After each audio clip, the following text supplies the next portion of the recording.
For 2 years, I thought I was dying. Hair falling out, constant nausea, fatigue so deep I couldn't lift my arms past my shoulders. 3 doctors told me it was anxiety. My husband told me it was in my head. His mother sat at my bedside every visit, concerned eyes, soft hands, cups of her special tea, and told me she was praying for me. The day I found out what was actually in that tea was the day I stopped being afraid of her and started making her afraid of me. Margaret was not a villain who announced herself. That was her gift. She arrived at our wedding in pale blue because she said she didn't want to upstage the bride. She cried at the ceremony, convincingly. At the reception, she held my hand and told me I was the daughter she always wanted. My husband, David, was her only son. She had raised him alone after his father left when David was 7. She had filled every role: mother, father, best friend, the most important person in his life for 30 years before I arrived. I understood what I was walking into. I told myself I was patient enough to handle it. I was wrong about what I was walking into. It started 3 months after we married.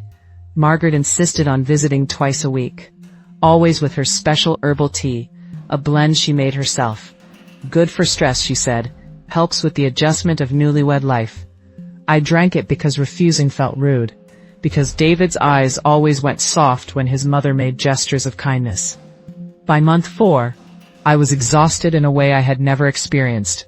By month 6, my hair was thinning. By month 8, I couldn't get through a workday without lying down twice. Doctor after doctor, blood tests, scans, everything normal.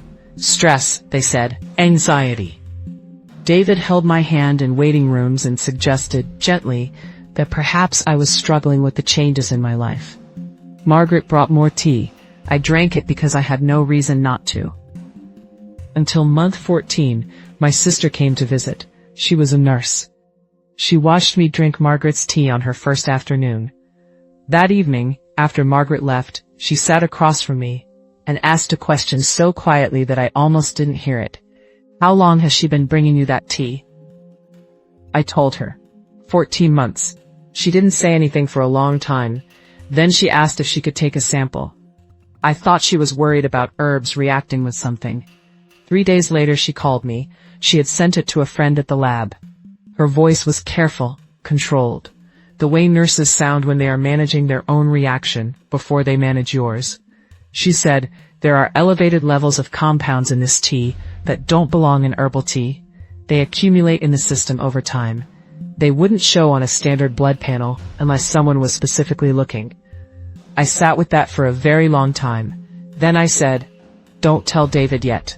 And my sister, who understood something I hadn't yet fully formed, said, I know.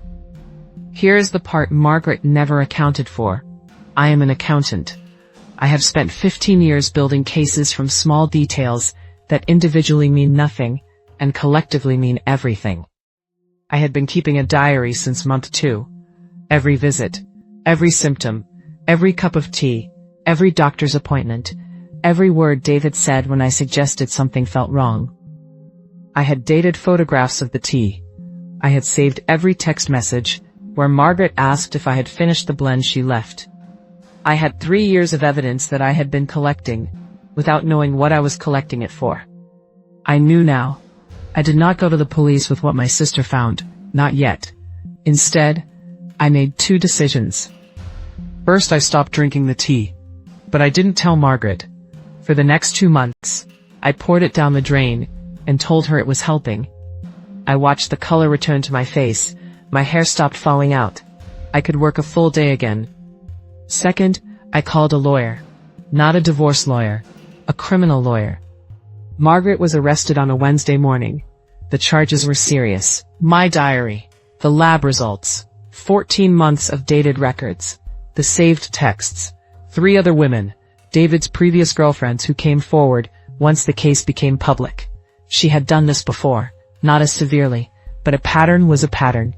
David sat across from me the night of her arrest and asked me how long I had known. I told him, 2 months of knowing, 2 months of watching, 2 months of building what I needed before I moved. He asked why I hadn't told him the moment I found out. I looked at him across that table, and I thought about every doctor's appointment where he suggested it was in my head. I said, because I needed you to be as surprised as you look right now, so no one could say I influenced the evidence. He didn't have an answer for that. She sat at my bedside for 2 years, with soft hands and concerned eyes. She didn't know I was writing down every single visit. End question. How long would you have waited before you moved?